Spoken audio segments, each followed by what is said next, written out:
Bonjour tout le monde. Good afternoon, everyone. Welcome to this press conference.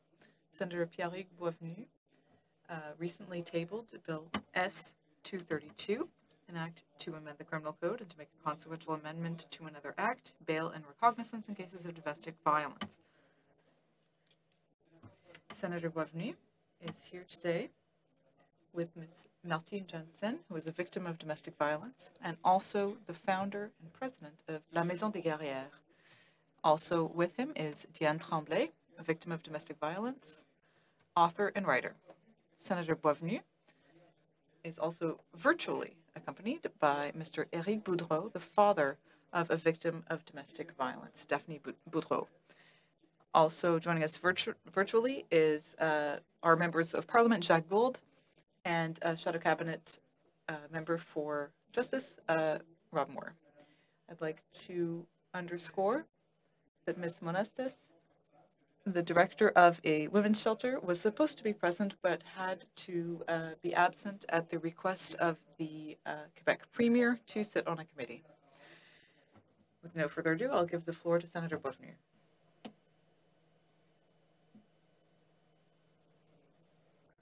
Is it all right if I remain seated? All right. Well, thank you for your interest. I want to thank you for being here to talk about this very important issue of domestic violence.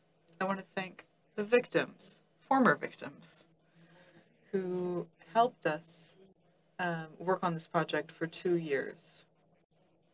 We worked on drafting this bill over a period of 2 years. And I also want to thank Eric, the father of Daphne, and I want to thank my colleagues who will help sponsor this bill in the House of Commons, because we hope that it will be tabled in the House shortly.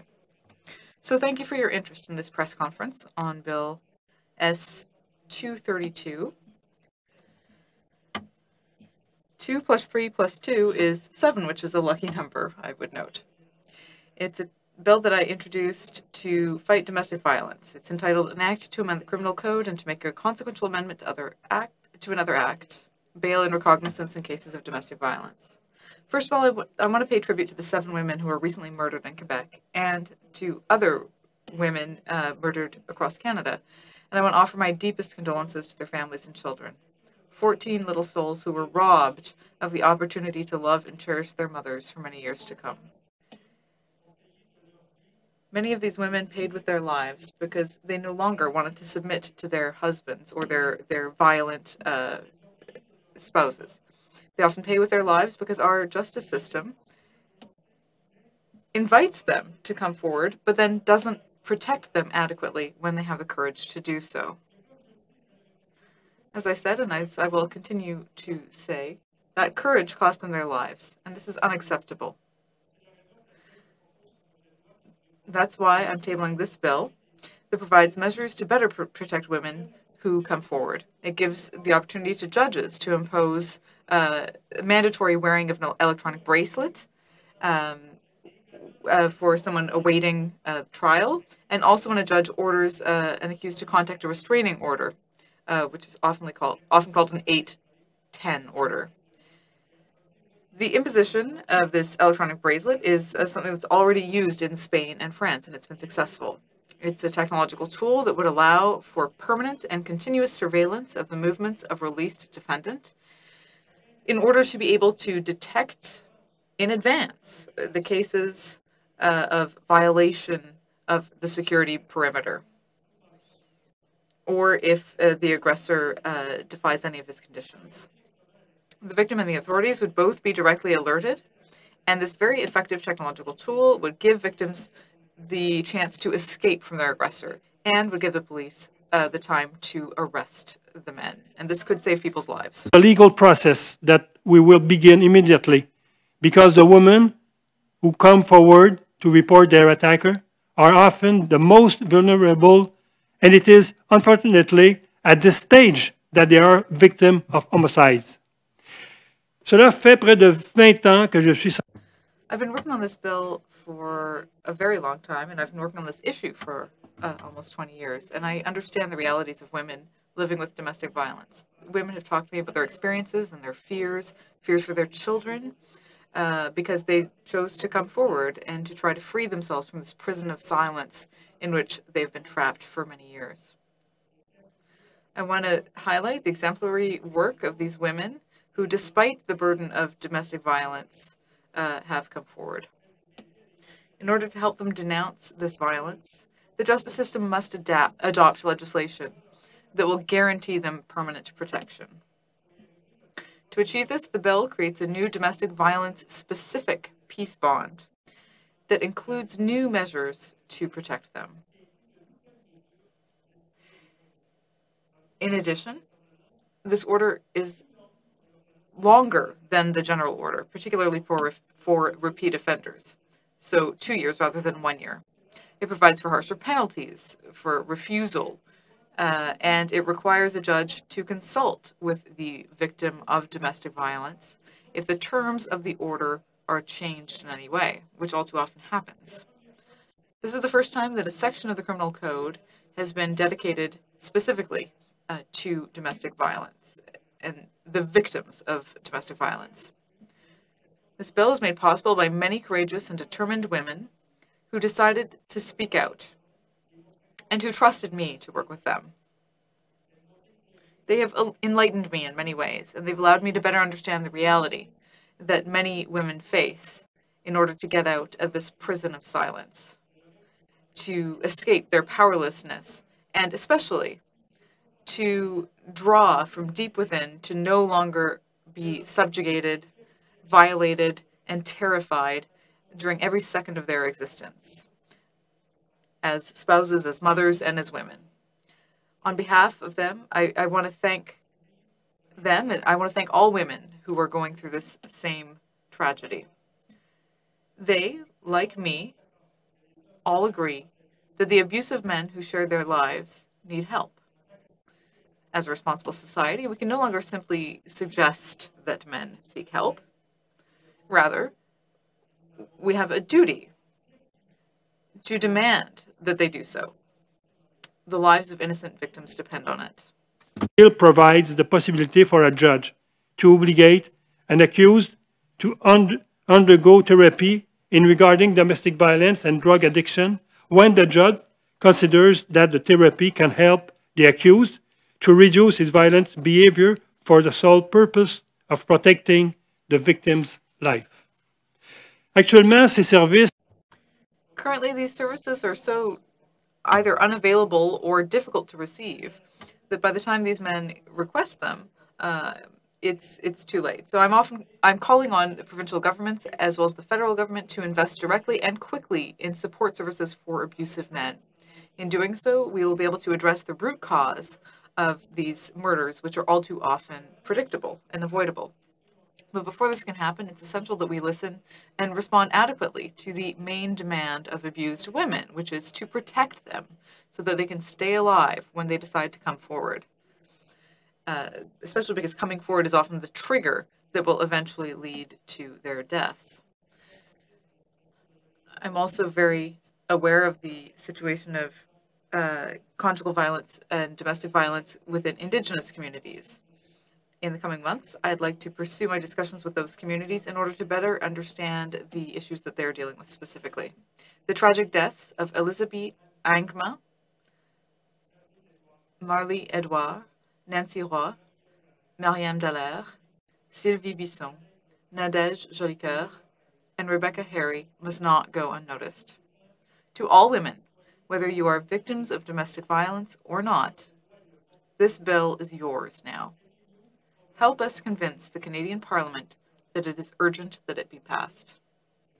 To conclude, I want to underscore the support of Premier Legault, who took responsibility for this file in order to protect women. I hope that premiers of all of the other Canadian provinces will follow suit, and rest assured that you will have my full collaboration. Thank you. I'll now give the floor to Ms. Jensen.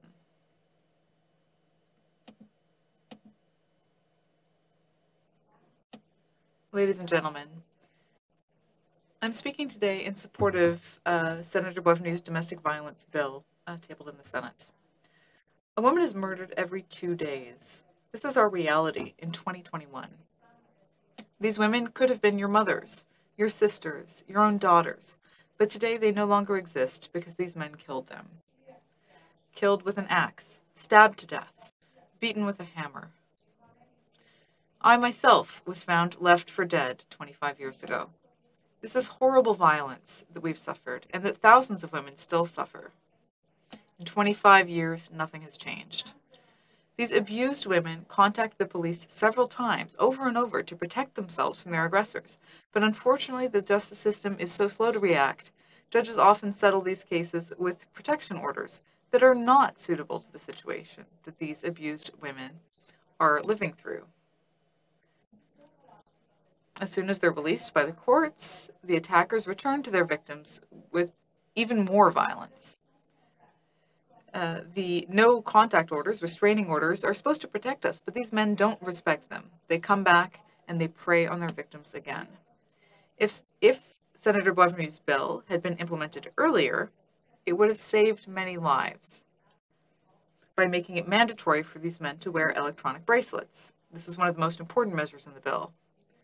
Victims would have been notified when their ex-spouses arrived. That would have given them time to hide or run away, and the police would have been automatically alerted so that they could intervene. This is how this bill, if passed, would be effective in monitoring the actions of the most dangerous partners and those who are most at risk of committing homicide, because we would have this tool for electronic surveillance. I want to thank women's shelters for the work that they do. They offer temporary protection, but they are not the solution to the serious violence that is perpetrated by these men. Because when victims leave the shelters, their ex-spouses return to them. They threaten them again. And these women fall back into their grip and end up with a man who is even more violent than before. Women and children should not have to sacrifice everything in order to go into hiding. They're the victims. Rather, it should be up to our justice system to require that these men go to therapy for violent men so that they can receive the care that they need to heal. So Senator Boisvenu's bill provides for the opportunity for a judge to make therapy mandatory for these men who are awaiting trial. And this is one of the other measures that I support, because in addition to electronic surveillance, it would allow us to send these men to therapy so that they can treat their violent behavior. This would allow for expert reports to be submitted to the court. It would explain how these men are dangerous. It would also allow for necessary measures to be taken in order to protect victims. In order to fight domestic violence, this bill directly addresses the cause of their problem, because these violent men must work on themselves in order to reduce their dangerousness. It's impossible for these women and children to protect themselves from such intense and life-threatening violence. These men are hungry for control over other people. Women live with the threat that if they leave these men, they will be killed or their children will be killed. And as you've seen, men often carry out the threat. So on behalf of all of the women who have died and those who are still suffering from violence, I ask Parliament to support Senator Boisvenu's important bill, which is an important step towards protecting victims of domestic violence. We need to create specialized shelters for these violent men. We have the right to live free and safe, and it's your role to protect us. Thank you. Ms. Tremblay, you have the floor. Good afternoon. Let me introduce myself. I'm Diane Tremblay. I'm a former victim of domestic and family violence.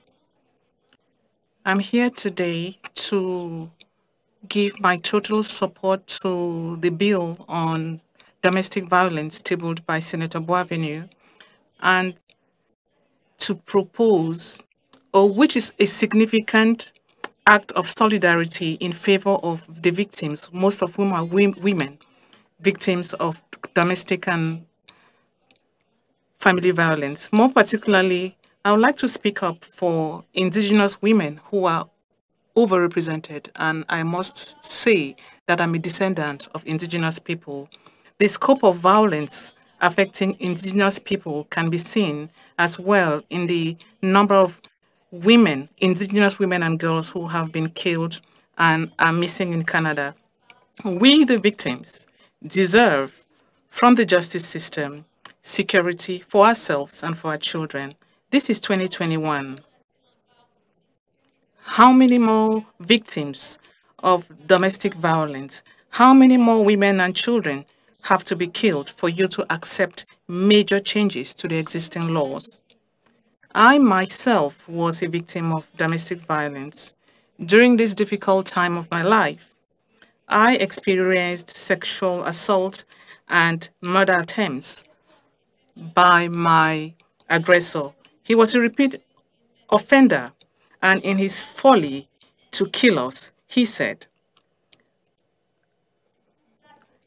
I will beat up your elder son with a baseball bat right in front of you, but I'll spare your youngest because he's suffering from cystic fibrosis and he's going to die in any case. And he said those violent words right in front of my sick son. We went through all sorts of violence. He insulted me, seized my mobile phone, confined me, placed me in a dresser by the door to the room, and placed a hook there to rape me, placed me on the stove burner to terrorize me and to make me understand what he was capable of doing. I was obliged to tell my sons to leave the house, and I placed them in a safe place with their father. This was a painful experience to ensure their safety. In my case, if electronic tagging had been imposed on the aggressor as proposed in Senator Boisvenu's bill, we would have been in a better situation of safety. I could have reported the various contraventions of my aggressor, and the police could have intervened more quickly to stop the tragedy that we experienced. Electronic tags have an advantage because it imposes a perimeter of security, and it is also easier to prevent contraventions. In addition to the electronic tags, the bill also proposes alternatives for violent men since they will be obliged to go through therapy. In my opinion, and I'm talking about my experience, the right of a victim to be consulted by a justice of the peace when it comes to their needs for protection is very important. And these are immediate needs requested by the victim, because what prevents these women to come out of their prisons of silence and these situations of domestic violence is the impression that they are not protected by the justice system. The government always promises more funds for shelters, for women's shelters, but this is not the only solution to fight domestic violence. We have to address the causes, and for that, we need measures like the ones proposed in the bill, which also proposes the creation of a special protective order for domestic violence. On my behalf, and on behalf of all the victims of domestic and family violence, I want to thank Senator Boisvenu to have stood for us and to have given me the opportunity to speak up. I would like to ask all the senators of Canada, our Prime Minister, the Minister of Justice, the judges, as well as all Canadian provinces to adopt this new bill and to act. Otherwise, for many of us, there will be no tomorrow. We all have the right to live in peace and in safety and in justice in our country. That is what we are asking. Thank you. Je vais passer la parole maintenant. Mr. Boudreau is attending virtually. You have the floor, sir. Good afternoon. First of all, let me thank Senator Boisvenu for giving me the opportunity to speak to such an important bill. On the 22nd of March, 2017, domestic violence affected us. The former spouse of my daughter had her life taken away. There were signals that could have alerted the authorities, in spite of the intervention of several police officers who intervened after Daphne called. The future assassin left in a taxi without any investigation. In spite of several offenses he had committed, he was allowed to live in a taxi. In spite of the fact that the police officers were aware of how impulsive this person was, this assassin left in a taxi without any verification or investigation. Daphne, still concerned, went to the police station to explain the situation and also seek for assistance or at least advice. We all know how this situation ended. The bill tabled by Senator Boisvenu is very important because it will provide the police officers and the justices with the right tools, and this would help stop this femicide epidemic. The provinces have been targeting the criminal code because it doesn't protect victims enough. Unfortunately, no amendments have been made to stop this plague in spite of all the femicides. It is more than high time the government adopt the amendments to the criminal code to protect all victims and the women who are affected, and most of whom are vulnerable people. This is an urgent situation. This bill is proposing amendments that will better protect victims and should be immediately implemented.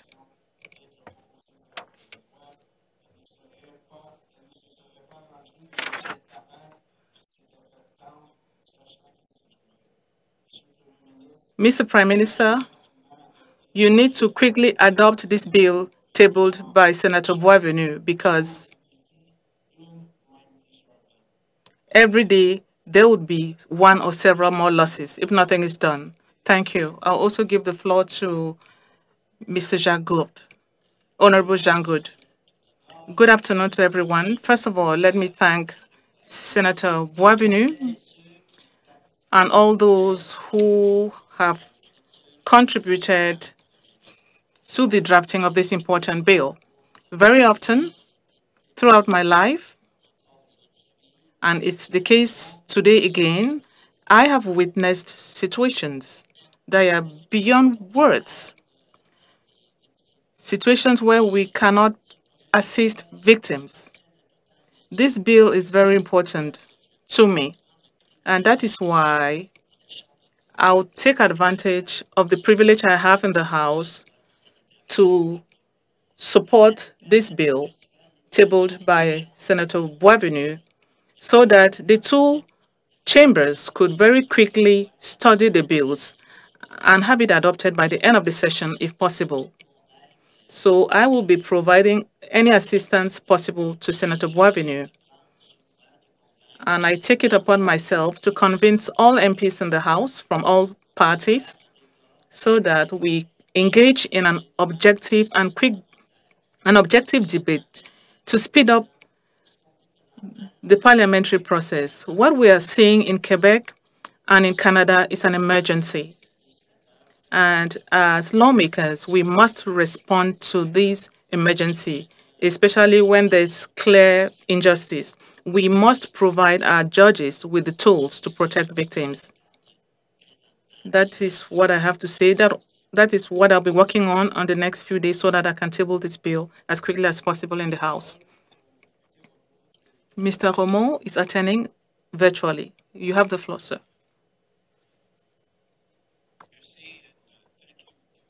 Participants for the very important and very moving testimony today. I want to thank Senator Boisvenu for the invitation to be here today, as well as my colleague Jacques Gourde, but more so for his continued work on this very important issue that I know is so important to him. Intimate partner violence is a significant problem across Canada that requires action from this government. This bill today does precisely that. This bill ensures that survivors of intimate partner violence are better protected and consulted, leading to outcomes where survivors are better involved and considered throughout the judicial process. This has been made even worse during the past year in what has been described as a pandemic within a pandemic. With the lockdowns in place over the past year, those in abusive relationships were too often trapped and unable to receive support. I'm glad to see this bill come forward, and I look forward to seeing it proceed throughout the Senate and hopefully receive broader support from all parliamentarians. Now is the time to act to adopt new measures to combat intimate partner violence and ensure senators receive better support, survivors receive better support and are protected. I want to thank the senator for his strong action in this regard, and I now pass it back to the senator. Thank you. On va maintenant prendre la période des questions. Question time. Any questions on the phone? One at this time, if you have a question. S'il vous plaît, appuyez sur étoile 1 maintenant pour poser une question. La première question est de l'INADI. First question, La Presse Canadienne. Good afternoon. I have several questions. Let me start with the feasibility. Mr. Gould and Mr. Boisvenu, your own bill, Senator Boisvenu, was tabled this afternoon at the Senate. Mr. Gould, yours will be tabled in May. How feasible this is, given the fact that we have a minority parliament? How quick can this be studied and adopted? Mr. Boisvenu, do you want to start? Thank you very much for the question. I think that the pace would be proportional to the sensitivity that my colleagues would give to this urgent problem so that we can find a solution quick. We know that this bill would not resolve every issue, but the speed would be proportional to the sensitivity. Just like what I said in the Senate, considering women who were recently killed in Quebec, I received messages of encouragement, and I believe that whether we are male or female, parent, grandparent, we are all sensitive to the fact that justice should be proactive in protecting these women. We cannot be denouncing on the one hand, and on the other hand, we do not have minimum criteria to protect the people concerned. That is why 1 of 6 women are experiencing domestic violence, or those who are experiencing violence do not report it. They would report it when they are sure that their health is not going to be compromised. During second reading, I will make another speech, and I will continue to share as much as possible with more senators so that they, like me, recognize the fact that victims have to be protected quickly. Environnemental, on aurait... You know, if you have an environmental or economic problem, the government would act immediately. But here, we're talking about violence against women, many lives lost every year, and I think that's even more important than any other political issue. So to answer the question, I just hope that everyone in the Senate will be aware of how important this issue is and that it will rise above partisanship. Mr. Gould, you want to add something? Yes. I'll be tabling the bill in the House, and I'll be reaching out to all parliamentarians, regardless of party. I think that all parliamentarians recognize the problem that we're dealing with here in Canada, in all provinces and territories and Indigenous communities. So this is something that we can all work on together, even though it's a minority government. And if we're lucky enough not to have an election this spring, I think that we should be able to move quite quickly, around late May, early June. I've seen bills passed in a single day when it's a national emergency. So maybe we can get this done in a couple of weeks if we have everyone's support. my other question, if I can have a follow-up. Yes, everyone can hear me? Yes, go ahead. Okay. So my other question, it's sort of a technicality. Mr. Boisvenu, what you want is for a judge to be able to give an order to go to therapy and to wear this electronic bracelet before there's a trial. But is there not sort of a legal problem there, given that the person has only been accused and hasn't been found guilty yet? And then perhaps I could hear one of the women speak about this. Do you believe that therapy and an electronic bracelet would be better than prison time? I'd like to hear from the women if they agree with the idea that men should go to therapy rather than prison. Okay, Senator Boisvenu, I'll answer the first part. So in the criminal code, there are already provisions under which someone who is accused but not convicted, I'm referring to the Terrorism Act here, for example, where that person could be obliged to wear an electronic bracelet for surveillance. So if we can do it for cases of terrorism, I think we can do it for cases of domestic violence, because for me, this is it's actually a form of terrorism. So putting men in prison won't solve the problem, because when they get out of prison, they'll either go back, after a year in jail or whatever, and they'll go back to the original victim, or they'll find a new victim. The problem is that they have this aggressive behavior that needs to be dealt with. They absolutely need therapy in order to get over that aggressiveness and heal. Of course, when they're sent to therapy, expertise is required in order to assess their level of dangerousness. When we go to the police, as a woman, it's just he said, she said. But if you have an expert involved, they can say what we're not able to say. They can say, this is what happened. This is the level of dangerousness. So if the therapy is not successful, at least the judge will know that it was done, and that there's an assessment that's been done, and the judge can sentence accordingly. Ms. Tremblay? I agree with my colleague here and with Senator Boisvenu. In my experience, if there's no electronic bracelet,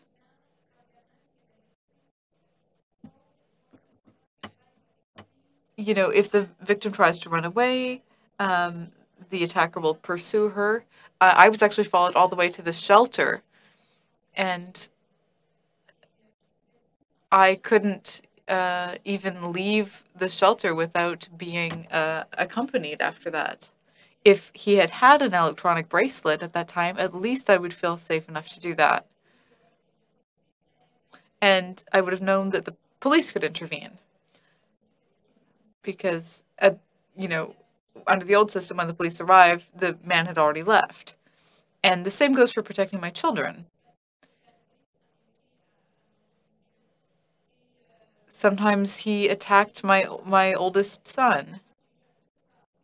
I had a broken thumb when I tried to intervene to prevent him from striking my son.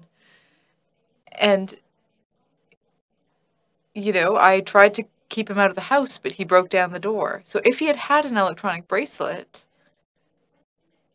I would have known that the police would be able to intervene quickly, and all of that violence that we experienced wouldn't have had to happen. And, we need to feel reassured as well. Victims need to feel reassured. If I can talk a little bit about therapies as well. When my former partner was released on bail, I and the other victim, we saw that the condition said, okay, he can be released on bail if he has 6 hours of therapy. But what is 6 hours of therapy compared to 3 or 4 years of therapy that we had to go through, or a lifetime of therapy?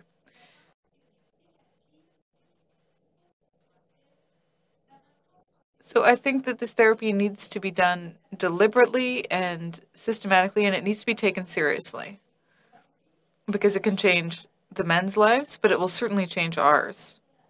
If it doesn't change their lives, as you said, I mean, then they'll have to take responsibility for their actions, and they'll go to jail. But better than having the victim suffer. And if I can just add something, in my opinion, or rather after me, this guy had 7 other restraining orders for other women. So clearly jail doesn't change the behavior. Whereas the electronic bracelet for me really would have saved my life. I was beaten until I almost died. I was left for dead. And if there had been that electronic bracelet, I would have known that he was coming and I would have been able to get away or hide. And the women who have been murdered recently, you know, it's the same for them. They would have been warned. You know, even if you're in a women's shelter, women still have to go out and take the children to school. They have to go to work. And at any given time, that man could show up at our job or anywhere.